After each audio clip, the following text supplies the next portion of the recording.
성도 여러분, 재난은 앞으로 점점 더 극심해질 것입니다. 그것이 점점 더 극심해지다가 결국엔 칠재앙이 생기고 예수께서 재림하실 때까지 재난은 계속해서 올라갈 것이다 하는 것이죠. 성도 여러분, 더 심각한 것이 있었습니다. 옛날의 재난들은, 옛날의 지진들은 저 밀림속과 사막에서 일어나는데 이제 그 지진과 재난이 어느 쪽으로 이동하고 있어요? 지금 사람들이 밀집하는 지역으로 옮겨지고 있다는 것입니다.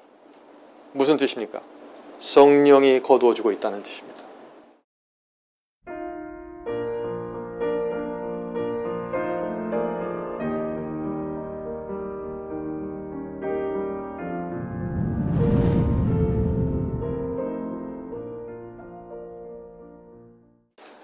오늘 저는 특별한 제목을 갖고 좀 말씀을 나누려고 합니다.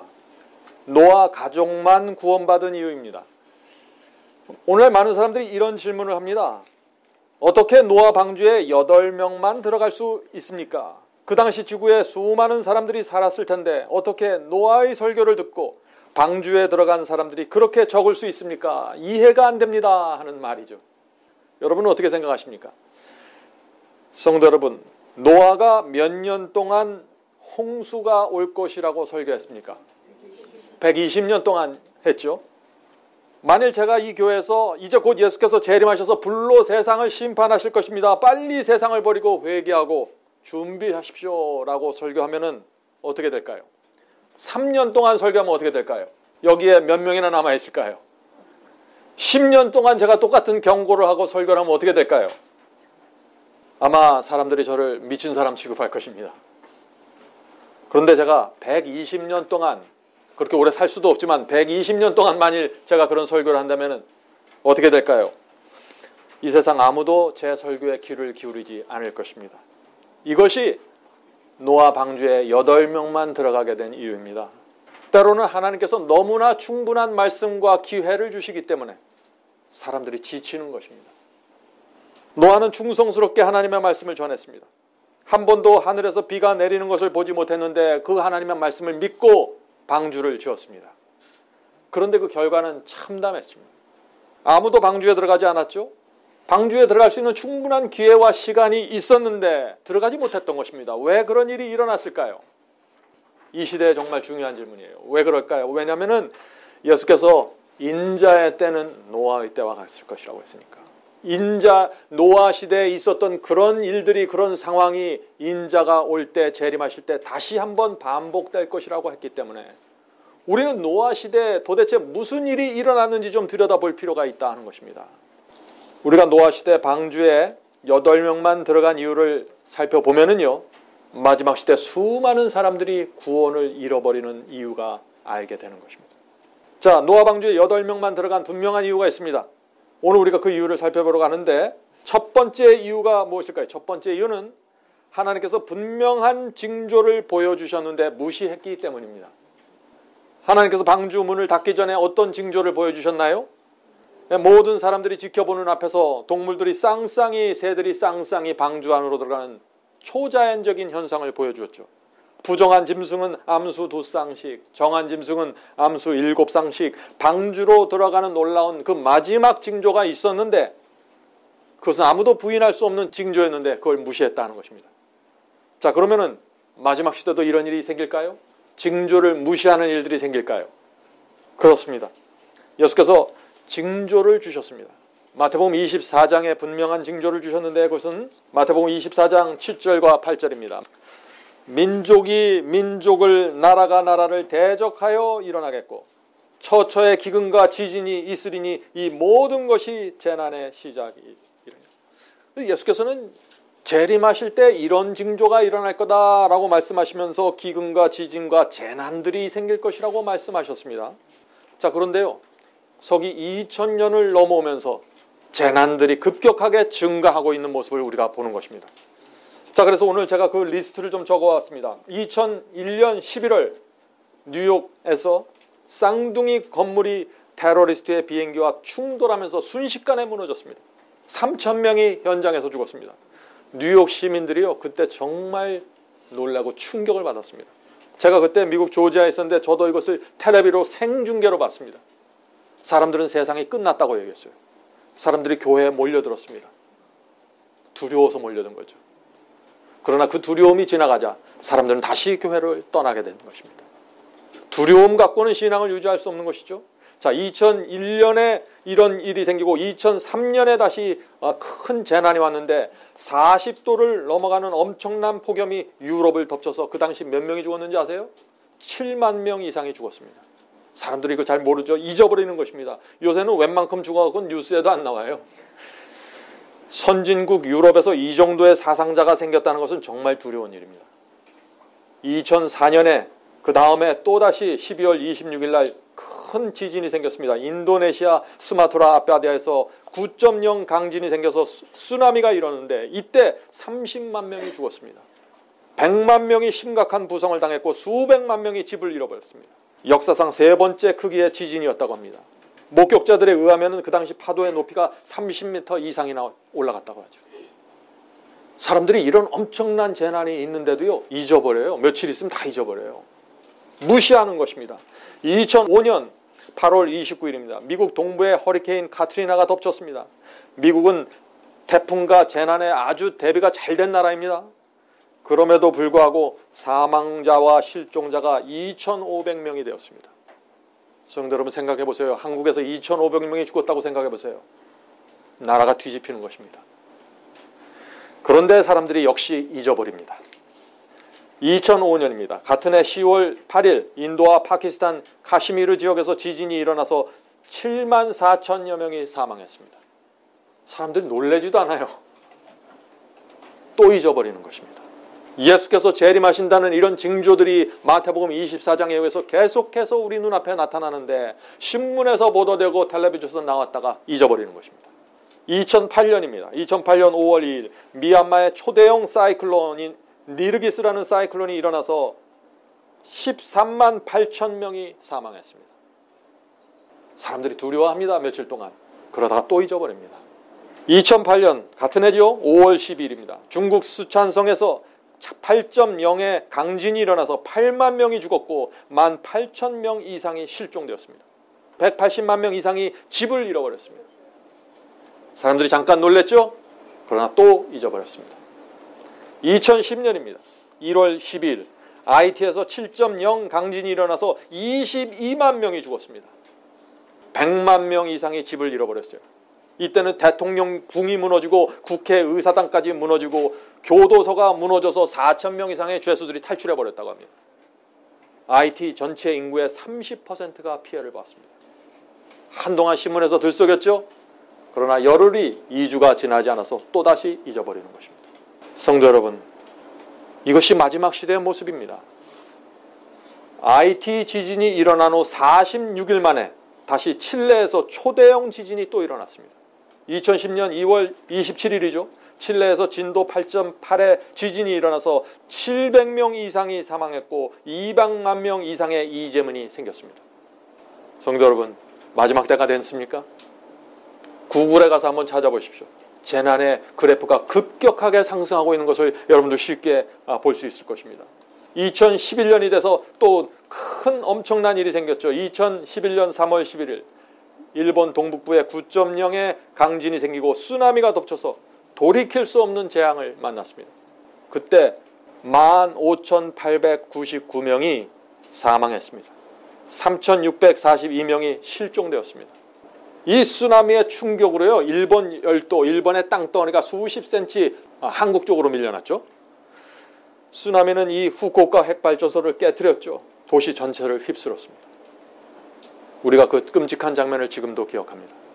계속해서 마지막 시대의 징조와 예언에 따라서 계속해서 재난들이 찾아오고 찾아오는데 사람들은 계속해서 그것을 잊어버리는 것입니다.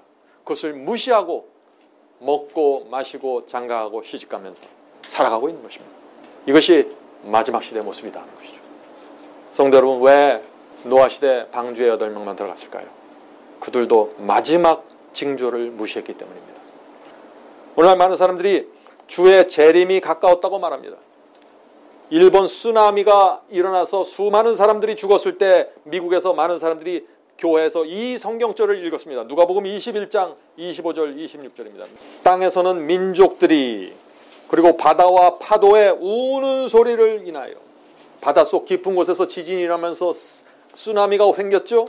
바다의 우는 소리, 파도의 우는 소리를 위하여 혼란 중에 공고하리니 사람들이 세상에 임할 일을 생각하고 두려워함으로 기절하리니 이는 하늘의 권능들이 흔들리겠습니다. 성도 여러분, 마지막 시대에 일어나는 재난의 징조들은 그 크기가 엄청나서 사람들이 무서워서 기절할 정도까지 된다는 것입니다. 저는 이것을 느꼈습니다. 쌍둥이 건물이 무너졌을 때 사람들이 기절할 정도로 무서우고 두려워하는 것을 봤습니다. 일본에 쓰나미가 와서 덮쳤을 때 저는 또 한국에서 그 모습을 봤습니다. 우리 앞에 올 재난들은 온 세상 사람들의 마음을 곤고하게 만들 것입니다. 사람들은 신을 찾을 것입니다. 그때 거짓 선지자가 나타날 것입니다. 2012년 그 다음 해입니다. 10월 29일 허리케인 샌디가 미국을 다시 덮쳤습니다. 이 샌디는 대서양에서 일어난 역사상 최대 규모의 태풍으로 기록되었습니다. 250명이 죽었습니다. 250명 아주 작게 느끼시죠? 이제는 수천 명, 수만 명 얘기하다가 250명 하면 사람들이 놀라지도 않아요. 왜 사망자가 이렇게 적었을까요? 초대형, 기록을 깨는 초대형 태풍이었는데 미국이 그만큼 준비가 잘 된 나라라는 뜻이죠. 성도 여러분, 재난은 앞으로 점점 더 극심해질 것입니다.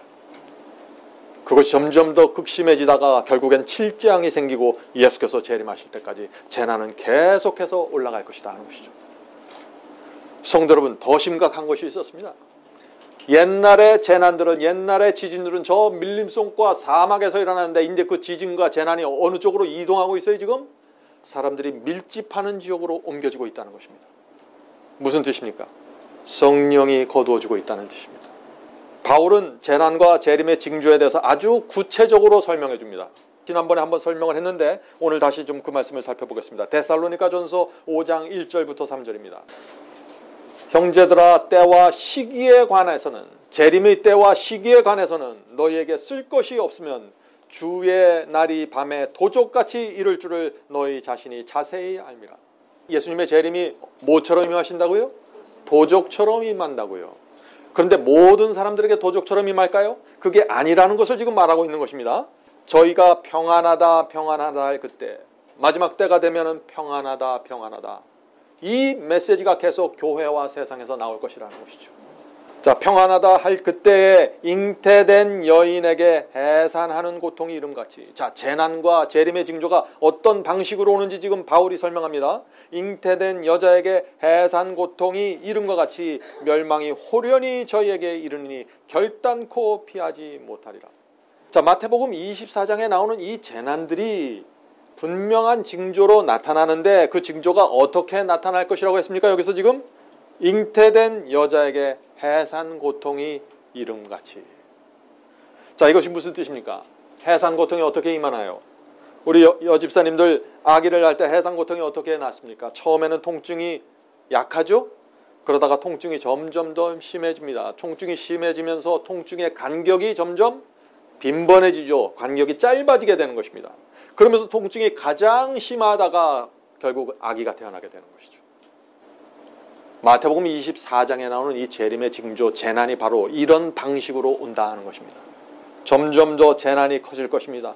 점점 더 자주 일어나게 될 것입니다. 그러다가 계시록 7장의 사방 바람이 놓여지면서 짐승의 표 환란이 일어나게 된다는 것입니다.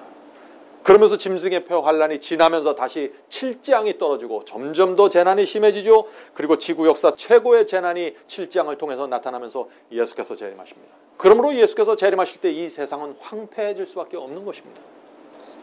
성도 여러분, 지금 말씀드린 것이 지금부터 예수께서 재림하실 때까지 이 세상에 어떤 일이 생길까 하는 것이죠. 자, 그렇다면 앞으로 세계 경제는 어떻게 될까요? 재난이 이렇게 계속되는데 경제가 계속해서 잘 될까요? 경제가 힘들어질 수 있다는 것을 우리가 여기서 알 수 있죠. 그래서 요한계시록에 보면은 경제가 앞으로 어떻게 될 것인가, 바벨론의 경제가 어떻게 될 것인가를 말하고 있는 것입니다. 다음 기회에 우리가 이 바벨론의 경제가 어떻게 무너지는지 살펴보도록 하겠습니다. 자, 그래서 바울은 재림의 징조가 이런 식으로, 이런 패턴으로 나타날 것인데 바로 이것을 알고 바라보는 사람들의 빛의 자녀가 될 것이라고 말하는 것입니다. 자, 그 말씀이 계속해서 이어집니다. 데살로니가전서 5장 3절부터 6절입니다. 자, 저희가 평안하다 안전하다 할 그때 잉태된 여자에게 해산 고통이 이름과 같이 멸망이 호련히 저에게 이르느니 결단코 피하지 못하리라. 형제들아, 너희는 어두움에 있지 아니하며. 지금 재난이 어떤 방식으로 온다 하는 것을 알고 있기 때문에 어둠에 있지 않다는 얘기죠. 그날이 도적같이 너에게 임하지 못하리라. 얼마나 감사합니까? 그리스도의 재림이 모든 사람에게 도적처럼 임하는 것이 아니라는 것이죠. 예언과 징조의 패턴을 모르는 사람들은 도적같이 임하게 될 것입니다. 그러나 다니엘과 요한계시록의 예언을 이해하고 마태복음 24장의 이 징조가 어떻게 온다는 사실을 아는 사람들은 빛의 자녀가 돼서 그것을 바라보면서 깨어 일어나게 될 것이다. 자, 계속해서 읽어보죠. 너희는 다 빛의 아들이요 낮의 아들이라. 우리가 밤이나 어두움에 속하지 아니하나니 그러므로 우리는 다른 이들과 같이 자지 말고 오직 깨어 근신할지라. 지구에 있는 대다수의 사람들이 징조가 올 때마다, 재난이 올 때마다 며칠 반짝하고 다 잠을 잡니다. 잊어버립니다. 그러나 빛의 자녀들은 이런 것들을 보면서 그때마다 다시 깨어 일어나고 마음을 모아서 그리스도의 재림을 향해서 준비하고 나간다는 것입니다. 빛의 자녀입니다. 여러분은 이 자녀들이 되길 원하십니까? 네. 자, 예수께서 재림하실 때 왜 대부분의 사람들이 노아 때처럼 멸망할까요? 이제 우리가 대답을 알죠. 재림의 징조를 모릅니다. 예언의 빛을 모릅니다. 다니엘과 요한계시록을 무시했습니다. 이것이 사람들이 멸망당하는 두 번째 이유가 되는 것입니다. 예언의 빛이 없습니다. 재난의 징조에 대한 빛이 없습니다. 그래서 멸망당하는 것입니다. 도적처럼 갑자기 임하게 되는 것입니다. 예수께서. 물론 아무도 그날과 그 시는 모르죠. 그러나 예수께서 지금 어디쯤 오고 있다는 사실을 빛의 자녀는 알게 된다는 것입니다. 그 말씀이 마태복음 24장 32절 33절에 나옵니다. 무화과 나무의 비유를 배우라. 그 가지가 연하여지고 잎사귀를 내면은 여름이 가까운 줄을 아나니 이와 같이 너희도 이 모든 일을 보거든 인자가 가까이 곧 문 앞에 이른 줄 알라. 성도 여러분, 오늘 우리가 살펴본 이 재난의 징조들을 보면 어떻습니까? 예수께서 문 앞에 점점 더 가까이 오는 것을 우리가 볼 수 있죠. 빛의 자녀입니다. 자, 하나님께서 이렇게 징조를 분명하게 보여주시고 바울이 징조가 어떤 패턴으로 올 것인가를 분명하게 얘기했는데 왜 사람들이 그리스도의 재림을 준비하지 못할까요? 예수님의 말씀을 좀 들어보시기 바랍니다. 마태복음 24장 37절과 39절입니다. 노아의 때와 같이 인자의 임함도 그러하리라. 홍수 전에 노아가 방주에 들어가던 날까지 심판이 임하는 그날까지 사람들이 먹고 마시고 장가들고 시집가고 있으면서 홍수가 나서 저희를 다 멸하기까지 깨닫지 못하였으니 인자의 임함도 이와 같으리라. 얼마나 분명한 말씀입니까? 성도 여러분, 홍수가 날 때까지 왜 사람들이 먹고 마시고 시집가고 그러다가 홍수가 임해서 멸할 때까지 아무것도 모르고 깨닫지 못했을까요? 이 사람들이. 이 말씀이 도대체 무슨 뜻입니까? 이것은 홍수가 올 때까지 세상에 파묻혀서 살았다는 것입니다. 이것이 대부분의 사람들이 그 당시에 멸망당했던 세 번째 이유가 되는 것입니다. 지금도 똑같은 상황이 아닌가요? 물론 우리가 먹고 마시고 시집가고 장가가는 거 그거 하지 말라는 얘기가 아닙니다. 그것이 문제가 있다는 것이 아니죠. 그러나 그런 일상적인 일에 너무나 매몰되어서 그거에 집중되어서 하나님의 말씀을 살피지 못한다는 것입니다. 말씀을 살펴도 아주 얄팍하게 살피기 때문에 그 말씀과 예언이 가슴에 박히질 못하는 것입니다. 성령께서 사람들의 마음을 깊이 감동시킬 수가 없는 것입니다. 이런 일이 예수께서 재림하실 때 반복될 것이다 하는 것입니다. 홍수 때도 그렇게 됐다는 것이죠. 그 당시 사람들이 세상에 깊이 빠져들어갔습니다. 지금 그리스도의 재림을 기다리는 시대입니다. 마지막 라오디게아 교회 시대입니다. 그런데 사람들은 그리스도의 재림을 기다리지를 않습니다. 주님의 재림을 믿고 있는 사람들까지도 자기 앞에 있는 일들에 붙잡혀 사는 것입니다. 먹고 마시는 일에 다 붙잡혔어요. 세상이 너무나 바쁘고 혼잡하기 때문에 진리가 무엇인지 깊은 관심을 기울일 수가 없습니다. 그리스도의 재림에 대한 설교를 들어도 일주일도 되지 않아서 다 잊어버립니다. 그리스도의 재림을 기다리는 사람들도 병이 생기면 그냥 낙심하고 낙담합니다. 잊어버립니다. 번거로운 일이 좀 생기면 어떻게 돼요? 염려하고 낙담합니다. 생활의 염려에 딱 붙잡혔습니다. 삶이 바빠서 세상 끝이 다가오고 있던 사실을 잊어버린 채 살고 있는 것입니다.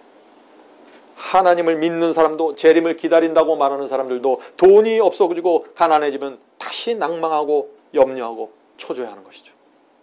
그래서 신앙이 깊이 뿌리를 내리지 못하는 것입니다. 그래서 예수께서 누가복음에 이런 말씀을 하신 것입니다. 누가복음 21장 34절. 너희는 스스로 조심하라. 그렇지 않으면 방탕함과 술 취함과 생활의 염려로 마음이 둔하여지고 뜻밖의 그날이, 재림의 날이 덫과 같이 너에게 임하리라. 얼마나 예수께서 분명하게 말씀해 주셨나요? 주님을 믿는 사람도 사업이 실패하면 다 잊어버립니다. 교회에서 조금 시험을 당하면 다 잊어버려요. 질리고 뭐고 다 팽개치고 그냥 시험에 팍 빠져버리는 것입니다. 자녀가 대학 가지 못하고 직장을 얻지 못하면 그냥 낭망에 빠져갖고 믿음을 잃어버립니다. 조금만 자존심이 상하면 교회를 버리고 진리를 버리는 것입니다. 노아 시대 왜 수많은 사람들이 하나님을 알고 있었는데 멸망당했나요? 이런 생활 속에서 일어나는 잔잔한 이런 문제들에 붙잡혀갖고 무너지는 것입니다. 사람들이. 성도 여러분, 저는 지난 30년 동안 이런저런 이유로 해서 진리를 버리고 떠나가는 사람들 많이 보았습니다. 그 사람들은 진리를 알았던 사람들입니다. 그런데 조금만 불편하고 조금만 어려우면 진리를 포기하는 것입니다. 마음속에 있는 죄와 우상, 그거 하나를 포기하지 못해서 결국엔 진리를 떠나가는 사람들, 저는 많이 봤습니다. 주님을 따라서 신앙을 하다가 하나님을 위해서 결정적인 선택을 해야 될 때가 되면 등을 돌리는 것입니다. 슬그머니 진리를 놓고 떠나가는 사람들 많이 봤습니다. 성도 여러분, 노아 홍수 때 왜 거의 모든 사람들이 방주에 들어가지 않았을까요? 그 이유는 간단합니다. 120년이라는 긴 세월이 지나가면서 지쳤습니다. 이런 이유 저런 이유를 대면서 진리를 포기하고 떠나가는 것입니다. 물론 처음에는요, 노아가 설교했을 때 많은 사람들이 모여들었을 거예요. 그 당시 경건한 사람들이 많이 모여서 노아 방주를 도와주었을지도 모릅니다. 그런데 세월이 지나가면서 사람들 사이에 이런 말들이 나오지 않았을까요? 우리가 이렇게 애쓰다가 홍수가 오지 않으면 어떻게 되는가? 노아와 함께 방주를 짓다가 잘못하면 내 인생에 큰 문제가 생길 수 있는데, 이런 말들이 사람들의 마음과 생각 속에서 나오기 시작하는 것이죠. 노아 때처럼 지금도 이런 말을 하는 사람들이 얼마나 많습니까? 우리 아버지도 할아버지도 주의 재림을 기다리다가 가난해졌고 그렇게 살다가 인생을 실패하고 돌아가셨는데 나는 그렇게 살고 싶지 않다. 나는 실패자가 되고 싶지 않다. 이런 말씀 말이죠. 성도 여러분, 재림신앙이 무엇입니까? 재림을 기다리면서 사는 것입니다. 말씀에 충성하면서. 이것은 시간을 초월해서 이루어지는 시간입니다. 12 제자들은 그들이 살고 있는 그 시대에 예수께서 재림하실 것을 바라보고 기다리면서 살았습니다. 각 시대 사람들마다 그리스도의 재림을 기다리면서 살다가 돌아간 것입니다. 지금 우리도 그리스도의 재림을 기다리면서 좁은 길을 걸으면서 살다가 가야 되는 것입니다. 우리 이 시대에, 그러나 이 시대는 우리가 살아있는 동안 그리스도께서 재림하실 수 있는 가능성이 매우 높은 시대에 우리가 살고 있다는 것입니다. 성도 여러분, 마지막 시대의 성도들은요, 노아 시대처럼 시간에 의해서 시험을 받을 것입니다. 자, 그 말씀이 마태복음 25장에 나오죠. 마태복음 25장의 열처녀 비유 여러분들 잘 아십니다. 한번 오늘 집에 돌아가셔서 열처녀 비유를 가만히 읽어보세요.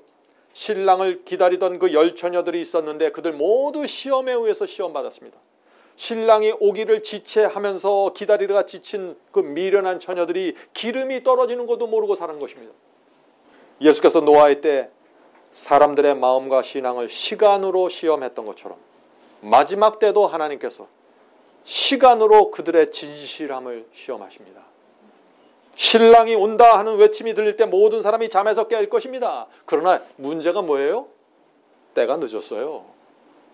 신랑이 온다라는 그 마지막 기별이 외쳐지면서 열처녀가 모두 깨었습니다. 그런데 기름을 준비하지 못한 이 미련한 5처녀는 혼인잔치에 들어가지 못했어요. 우리가 마태복음 25장에서 이 말씀을 잘 읽었죠. 그래서 마태복음 24장은 재림의 징조의 장인데, 세상에서 하늘과 땅과 바다에서 이런 식으로 재난의 징조들이 일어날 때 동시에 교회 안에서 열처녀가 미련한 처녀와 슬기로운 처녀로 둘로 나눠지는 일이 동시에 생긴다 하는 것입니다. 이해하시겠습니까? 그래서 이 열처녀 중에 이 슬기로운 5처녀는 빛의 자녀들이기 때문에 재난을 보면서 그 패턴을 보면서 그리스도의 재림이 임박한 걸 알고 준비하게 된다는 것입니다. 성도 여러분, 잠에서 깨을 때가 된 것입니다. 모든 사람이 인지할 수 있는 징조가 나타냈을 때는 그때는 때가 늦은 때다 하는 것입니다. 모든 사람이 일어나서 이제 때가 되었다, 예수께서 곧 오신다, 이제는 세상의 끝이다 라고 할 때가 옵니다. 그때가 언제일까요? 짐승의 표 환란입니다. 다니엘과 요한계시록 알고 성경을 믿는 사람들 중에서 짐승의 표 환란 모르는 사람이 어디 있어요? 짐승의 표 환란이 시작됐다 하면 모든 사람들이 미련한 처녀들까지 다 깨어나는 것입니다. 온 세상이 그때는 뒤집힐 때인데 누가 잠들어 있겠습니까? 그때는요, 예수 재림에 대해서 한 번도 설교하지 않은 목사까지 다 재림에 대해서 설교하기 시작할 거예요. 그런데 문제는 뭔가요? 너무 늦었다는 것입니다. 짐승의 표 환란이 시작되면서 신랑이 온다라는 큰 외침이 들려올 때 미련한 처녀들의 문제가 무엇이에요? 문제가 기름이 없는 것이에요. 기름이 뭡니까? 성경에서 성령의 역사죠. 미련한 처녀는 성령의 역사에 익숙하지 않은 사람들이에요. 성령께서 그 마음속에 말씀하실 때 그것을 무시했던 사람들입니다. 기름은 진리를 깨닫고 심령을 변화시키는 성령의 역사를 가리킨다는 것입니다. 성도 여러분, 그러므로 지금은 우리가 성령의 역사에 익숙해져야 할 때입니다. 그것이 기름을 준비하는 것입니다. 어떻게 우리가 기름을 준비할 수 있을까요? 세상이 우리를 알아주지 않더라도 하나님의 말씀을 굳게 붙잡고 따라가는 경험, 그것이 성령의 역사입니다. 기름을 준비하는 것이에요. 그것이 다른 사람들이 나를 인정하지 않을지라도 진리를 바라보면서 한 길을 걸어가는 것, 그것이 기름을 준비하는 성령의 역사입니다. 그런 경험이 없는 사람들이 신랑이 온다 그리고 짐승의 표 환란이 일어날 때 다 무너지게 된다는 것입니다. 그때는 기름을 구할 수 없는 때죠. 하나님께서 우리에게 고난을 허락하실 때, 마음이 힘들 때 내가 기도하고 말씀을 붙잡고 일어서는 이 경험, 이것이 성령의 기름을 준비하는 경험입니다. 지금 해야 된다는 것이죠. 그런 경험은 마지막 징조가 나타나고 짐승의 표 환란이 일어나서 신랑이 온다는 외침이 여기저기서 들려올 때는 배울 수 있는 경험이 아닙니다. 그때는 이미 배운 성령의 역사의 경험을 활용해야 할 때입니다. 핍박이 오니까 말이죠. 다니엘의 세 친구의 믿음은 풀무불 앞에서 준비된 것이 아니에요. 그 이전에 그들은 말씀에 충성하는 신앙을 갖고 살았는데 풀무불이라는 환란이 왔을 때 그들이 갖고 있는 신앙과 믿음으로 풀무불 속에 들어가서 견딘 것이죠. 마찬가지다 하는 것입니다. 성도 여러분, 우리는 슬기로운 처녀가 되어야 합니다. 우리가 어떻게 준비해야 될까요? 누가 뭐래도 하나님의 말씀을 붙잡고 성령께서 주시는 확신을 가지고 살아가는 것입니다. 그것이 기름을 준비하는 자의 모습입니다. 노아 때 많은 사람들이 이렇게 생각했습니다. 지난 100년 동안 비가 오지 않았으므로 앞으로도 오지 않을 것이다. 지난 100년 동안 예수께서 오신다는 말만 있었지만 오시지 않았기 때문에 앞으로도 오시지 않을 것이다. 노아의 때와 같이 인자의 때로 반복된다는 것입니다. 사람들의 생각의 패턴이 반복되는 것입니다. 그래서 예수께서 재림하시지 않을 것이라고 생각하기 때문에 세상을 사랑하게 되고 먹고 마시는 일에 집중하면서 살다가 어느 날 갑자기 예수께서 임하시는 것처럼 느끼고 멸망당하게 된다는 것이죠. 성도 여러분, 우리가 지금은 깨어서 일어나야 될 때입니다. 지금은 하나님의 말씀과 예언을 붙잡고 서 있어야 될 시간입니다. 생활의 염려로 날마다 흔들리게 되면 무너지게 됩니다. 신앙으로 극복해야 되는 것입니다. 말씀과 예언을 붙잡고 내 인생에서 무엇이 가장 중요한지 거기에 초점을 맞추지 않으면 다 흔들릴 것입니다. 많은 사람들이 이렇게 얘기하죠. 왜 그리스도께서 재림하지 않으십니까? 재림을 기다린 지 수십 년이 지났는데 왜 예수께서 아직 오지 않으십니까? 많은 사람들이 예수께서 오시지 않는 것을 염려해요. 혹시 예수님이 안 오면 어떡할까? 하나님이 우리를 잊어버렸으면 어떻게 할까? 걱정하지 마세요. 하나님은 잊어버리지 않습니다. 우리가 주님의 재림을 기다리고 사모하는 것 이상으로 하나님과 그리스도께서 이 세상에 빨리 오기를 원하십니다. 빨리 의인들을 데리고 하늘로 가기를 원하십니다. 자, 그런데 그렇게 하나님께서 원하고 우리도 원하는데 왜 그리스도의 재림이 이루어지지 않느냐 하는 얘기입니다. 왜 그럴까요? 마지막 시대 성도들이 재림을 맞이할 준비가 되지 않았기 때문입니다. 먹고 사는 일에 매몰되었습니다. 생활의 염려에 휘청거립니다. 짐승의 표 환란을 맞이할 준비가 전혀 되어 있지 않는 것입니다. 오늘날 기독교를 보세요. 누가 그 마지막 환란을 통과할 수 있을까요? 믿기만 하면 구원받는다. 하나님의 말씀을 그냥 머리로만 인정하면 구원받는다는 이런 얄팍한 신앙 갖고 어떻게 마지막 환란을 통과합니까? 하나님께서 한 백성을 붙잡고 이 환란을 통과하셔야 되는데, 하나님께서 사탄과 마지막 전쟁을 치러야 하는데, 그래서 당신의 백성의 이마에 인을 쳐서 준비시켜야 되는데, 성도들은 생활의 염려에 쌓여 있고 먹고 마시는 일에 매몰되어 있고 재림의 징조를 줘도 잊어버리고 하나님의 예언이 어떻게 이루어지는가에 관심이 없는 것입니다. 재난의 징조가 여인이 해상하는 고통처럼 임한다고 했는데 관심이 없는 것입니다. 그래서 하나님께서 기다리실 수밖에 없는 것입니다. 자, 노아 시대 8명만 구원받은 이제 5번째 이유를 좀 살펴보죠. 5번째 이유는 신학적인 이유입니다. 이것도 지금 이 시대에 그대로 반복되고 있다는 것입니다. 노아 시대 하나님을 믿던 사람들이 있었을까요? 노아 가족만 믿었을까요? 아니죠. 그때는 아담과 하와가 900년 이상을 살았습니다. 복음을 전했어요. 아담과 하와가 얼마나 열심히 복음을 전했겠어요. 자기 때문에 이 세상이 이렇게 무너져 버렸는데 그들은 죽을 때까지 내 죄 때문에, 내 불순종 때문에 에덴 동산을 떠났게 됐고 인류의 죄의 역사가 시작되었다. 그렇게 얘기를 하고 다녔을 것입니다. 그래서 하나님께서 그 메시아를 약속해 주셨다. 우리의 죄를 용서하기 위해서 메시아가 약속되었기 때문에 우리는 그분의 오심을 기다리면서 바라봐야 된다라고 말씀했겠죠. 그래서 경건한 셋의 후손들이 있었습니다. 또 홍수가 오기 얼마 전까지만 해도 누가 있었어요? 에녹이 있었습니다. 300년 동안 하나님과 동행하던 에녹이 있었습니다. 또 무두셀라도 살아 있었습니다. 노아 시대는 그러므로 복음이 환하게 전파되던 때입니다. 그러므로 그 시대에 노아만 하나님의 말씀을 믿었던 것이 아니라는 사실을 우리가 알 수가 있는 것입니다. 수많은 설교자들이 있었을 것입니다.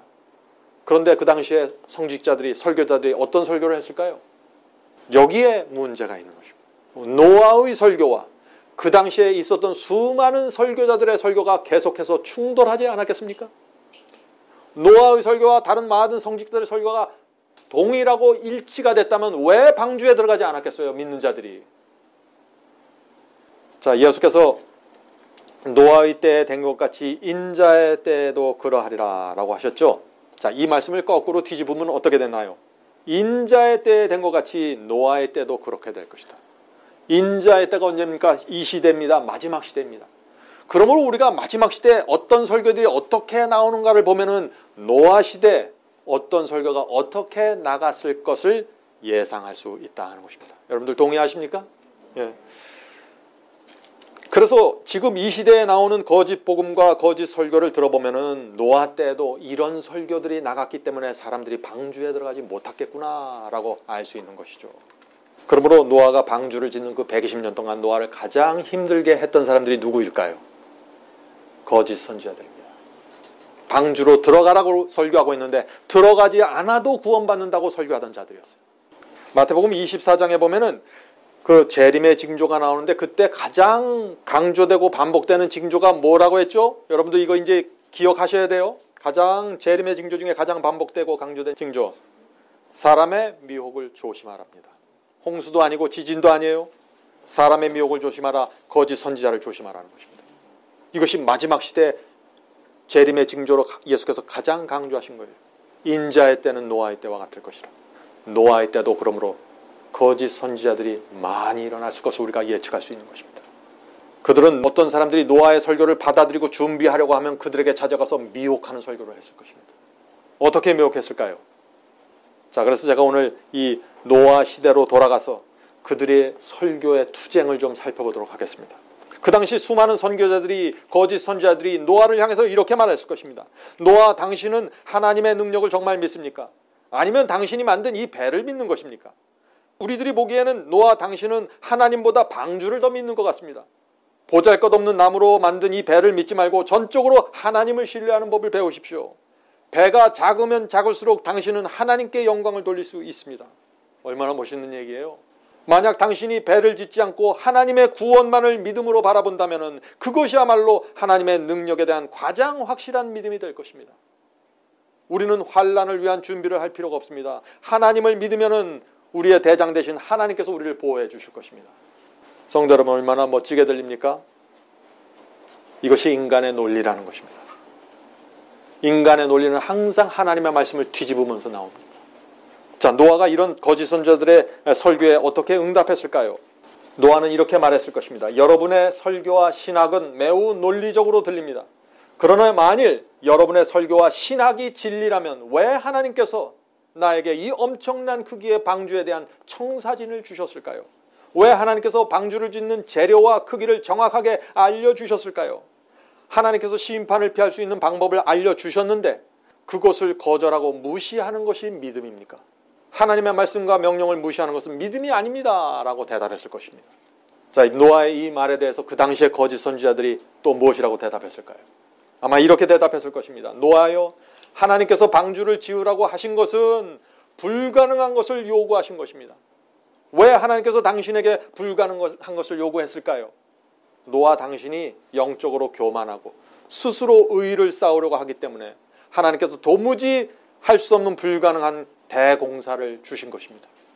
당신 스스로의 무능력과 속절없는 형편을 알도록 하기 위해서 방주를 지으라고 한 것입니다. 기가 막힌 말이죠. 오늘날에도 이런 식으로 하나님의 말씀에 대한 순종을 매도하는 설교들이 얼마나 많은지 모르겠어요. 좀 순종하려고 하면 당신은 은혜를 모르는군요. 순종하려고 애쓰면 당신은 믿음이 없습니다. 믿음으로 나가십시오. 당신은 율법주의자입니다. 이런 말들이 오늘날 기독교에 얼마나 많이 있습니까? 자, 이 거짓 선지자들이 노아에게 또 이렇게 얘기합니다. 노아여, 스스로의 힘으로 배를 만들어서 홍수를 피하겠다는 그 율법적인 사고방식에서 빠져나와야 합니다. 만일 다가오는 이 대홍수에서 당신이 만든 배가 견딘다면 어떤 일이 생기겠습니까? 배에 탄 사람들이 하나님께 영광을 돌리는 대신에 당신에게 영광을 돌릴 거 아닙니까? 노아의 조선공학이 위대하다고 외칠 것 아닙니까? 그렇게 될 때 하나님의 영광과 능력은 사라지게 될 것이 아닙니까? 그러므로 배를 이제 포기하고 우리와 함께 믿음으로만 오직 구원받는다는 설교를 하고 전파합시다. 우리가 해야 할 일은 그저 조그만 구명선을 준비하거나 아니면 맨 땅 위에 서서 하나님의 심판이 다가오는 것을 바라보는 것입니다.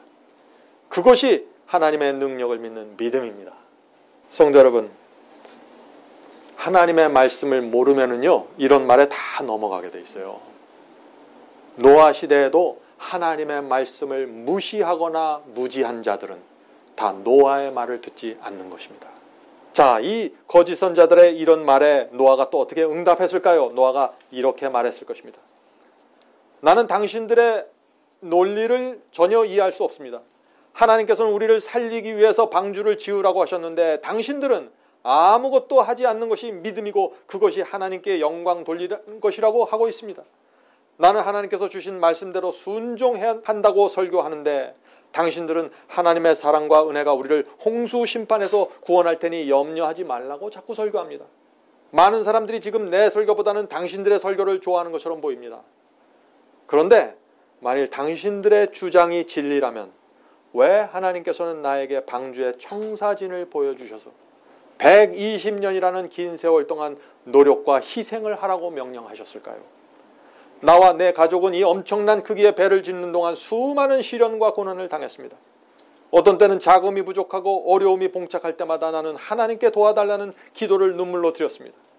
위기의 순간마다 하나님께서 나의 기도를 들어주셨는데 그런 경험들이 하나님께 대한 믿음을 더욱 굳건하게 만들어 주었습니다.